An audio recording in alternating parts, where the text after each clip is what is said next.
Hey YouTube, Ray here, and I'm finally back with the in-depth review of the fake Samsung Galaxy Note 3. And as always, the link to the product is in the description below the like button. Go ahead and check it out if you'd like. All the specs are listed there.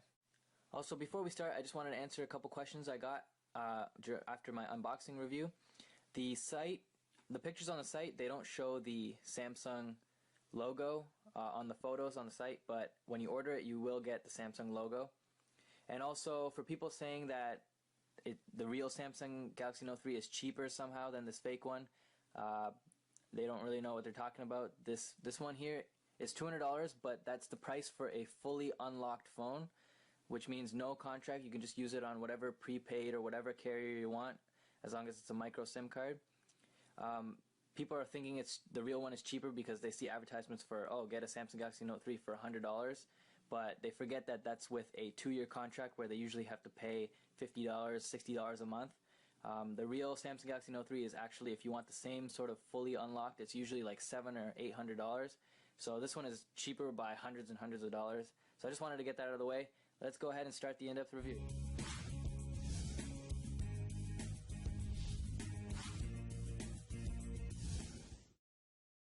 So first up is call quality, and as I said in my unboxing video, this phone here takes a micro SIM card, and this is actually a dual SIM phone, or it has at least two SIM card trays.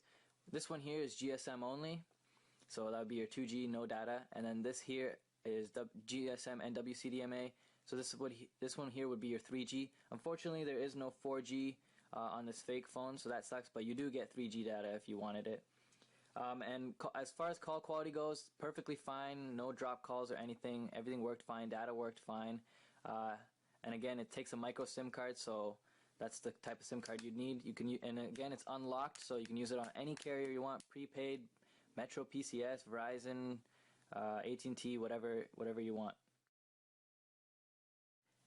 Next up is the build quality, and I gotta say, one of the best things about this phone is its build quality. As you can see, you've got this sort of soft touch, leathery, fake leather feel to it, which is exactly what the real Samsung Galaxy Note 3 has. The only thing is the Samsung logo here, this S is popping out a little bit. But other than that, I gotta say, this is one of the best built fake phones I've ever seen. You've got the same sort of stitching on the side here, all around the sides as the real one does. The same sort of metal look around the edges. The front has that same sort of wood grain here up on the edges and stuff. If you can see underneath, sort of that wood grain look. It's very solid. Does not feel like it's gonna break at all. It's not flimsy, nothing. The only thing different from the real one to the fake one is, as I said in the unboxing review, the unboxing video, is the inside, where you've got sort of the 2 different SIM card trays and different locations of the micro SD card slot. And that's like pretty much the only way to tell that it's fake, because on the outside, all the ports, the locations of all the ports and everything, and just all the materials and everything used are pretty much exactly the same. The same location for the power lock button, the microphones and the headphone jack, the IR blaster even, the volume rocker, and all the ports inside, down here, the stylus and the speaker grill, the USB 3.0 charger, the microphone, everything is in the same exact place. All the materials are the same, so I gotta say, they did an amazing job on the build quality, except just for that logo here, but I don't know if that was just mine or what. The S is popping out a little bit, but other than that, great job. So let's go ahead and talk about the processing now. This phone here is a quad core and has 1 GB of RAM. The real one has 3 GB of RAM and can come in a quad core or octa-core form. But this phone, it doesn't have all the software features, which is something I'll talk about later in the software section, but it doesn't have all the software features that the Galaxy Note 3 is known to have. And so because of that, it doesn't really need the 3 GB of RAM. Like, it doesn't have all the air gestures, and it doesn't go crazy into the multitasking and whatnot. So with 1 GB of RAM, you're gonna have plenty of processing power to do everything you need for your daily activities and play games and even multitask a little bit and have multiple apps open. And it should be working fine because of the quad core. So again, I didn't really experience any lag whatsoever, opening apps, playing games, downloading stuff, multitasking a little bit here and there. Everything just worked perfectly fine for me, and I would say it would be perfectly fine for the normal, everyday, average user. So let's talk about the screen now, and let me just say that my camera does not do it justice. I know in the video it looks like a little blurry and whatnot, but in real life it's super sharp.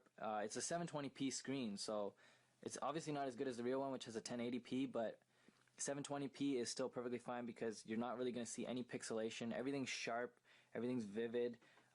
Even if we look at the lock screen here, all these colors in real life look very vivid, bright, and this is actually the same lock screen that the real one has. It looks a little washed out in the video because my camera is shit, but in real life you can tell all these different colors are very vivid, and the contrast is great. So on the screen, again, no complaints there. You have to see it in real life to really see, but again, I don't see any pixelation whatsoever. Everything's super sharp, all the text and everything looks great. Next up is battery life, and this does have the same 3200 milliamp battery that the real phone has. Let's just go ahead and look at that.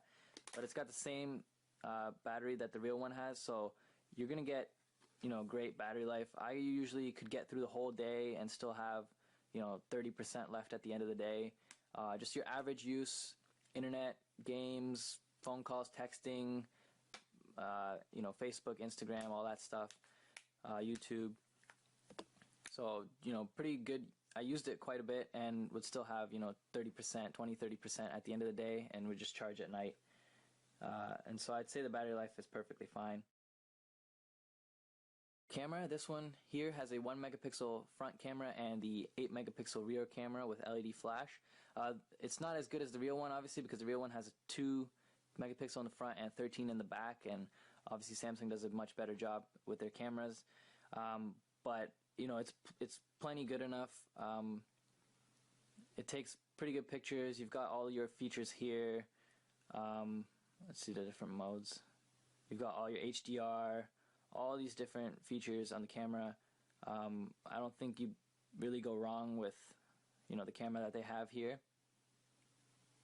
And I'll have some example pictures up while I'm talking, so you can see sort of the quality of pictures that it can take.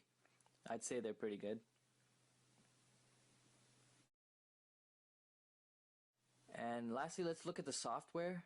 That's the biggest thing with the Samsung Galaxy Note 3 over many other phones, is just all the software features that it has, all of the exclusive sort of, as you can see here, S-Memo and whatnot that it has. Now this phone has some of that. Again, here you see S-Memo, and I think we have, let's see here, S-Health. And here you can see Super Sue or whatever, and Root Explorer. So this phone is obviously rooted, and it has to be to sort of get this Samsung TouchWiz skin on top of it. It is running Android 4.3 Jelly Bean, just like the real one, but the real one was upgradable to 4.4 KitKat. So this one will have 4.3 Jelly Bean, which is pretty much what most Android phones have. Anyways, it's pretty much the newest one, because not many of them have KitKat yet. And this does have the stylus, just like the real one, but it doesn't have all the functionalities that the real one has. Again, this fake one doesn't have air gestures where you can sort of use your hand to sort of swipe left and right. So it won't have that. But so let's go ahead and take a closer look at the stylus. As you can see when I pull it out, there's the command menu for it, and you can go ahead and sort of drag that wherever you'd want.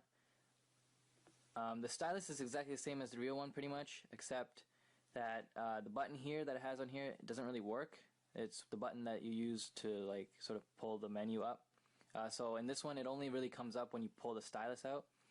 So anyways, let's just go ahead and see what you have here. The first one here is Action Memo. So tap that up. There's the memo pad, and you can just go ahead and do whatever memo, draw whatever you want. It's very responsive, very accurate. And let's go ahead and close that. So again, that action menu sort of disappeared, so I have to put the stylus back in, pull it back up. The second thing here is the gallery. So that's gallery. There's screen right. So let's go ahead and see what that is. So that pretty much just took a screenshot. So that's how you take a screenshot on this phone. Again, the menu disappeared, so I'm going to have to put this back in. That's pretty annoying, but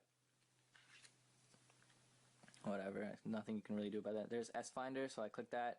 Takes you basically to probably Google search or whatever. And as you can see, this bezel is really thin because my thumb is sort of like, it just keeps holding shit down. Well, don't want to see 11 weeks pregnant, but again, you have voice search here if you wanted. Angry Birds. There you go, Angry Birds is searching Google for that. Let's see. Let's go back to the home or main menu or whatever, home page. So this time the menu here didn't disappear, so that's a little strange. But anyways, the next thing here is pen window. Let's go ahead and click that. I think I can just draw. Yeah, there you go. You draw like a little window.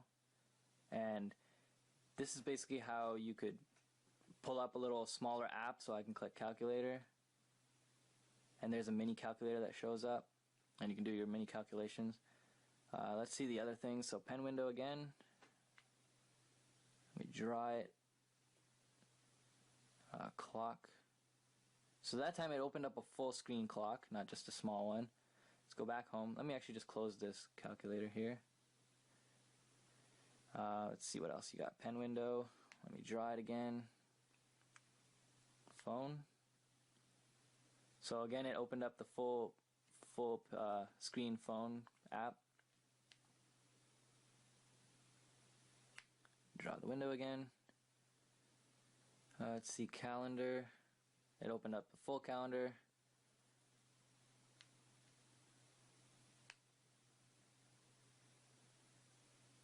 Browser, and it opened up a full browser again. So pretty much calculator seemed to be the only one that opened up like that little small, like let's say I draw that calculator, and it brought up a smaller version of the calculator. I'm not really sure if the real Samsung Galaxy Note 3 is like that or not, if it opens up full page or just smaller ones, but anyways, that was the stylus commands there. So let's go ahead and take a look at multitasking. This fake phone here does not have a split screen like the real one does, where you can have two apps open at once, but it does have multitasking, and it does it pretty well. So let's go ahead and just try that out. You basically just use the sidebar to do it here. So let's go ahead and open that. There's calculator, and then we can switch to browser, or calendar, or the camera even. There's your camera, there's my finger. Clock. Let's go back to browser. So there you can see it does it pretty quick, pretty responsive. It does suck that it doesn't have split screen. We can even I can try and show you. Basically what you would have is you have the browser open, and then let's say I want the calculator on half the page. You basically go over the calculator and hold it and try and drag it on. So see, I can't really drag it on, so that I'm not really able to do the split screen thing here, but the multitasking was quick and fast, so that's a good point.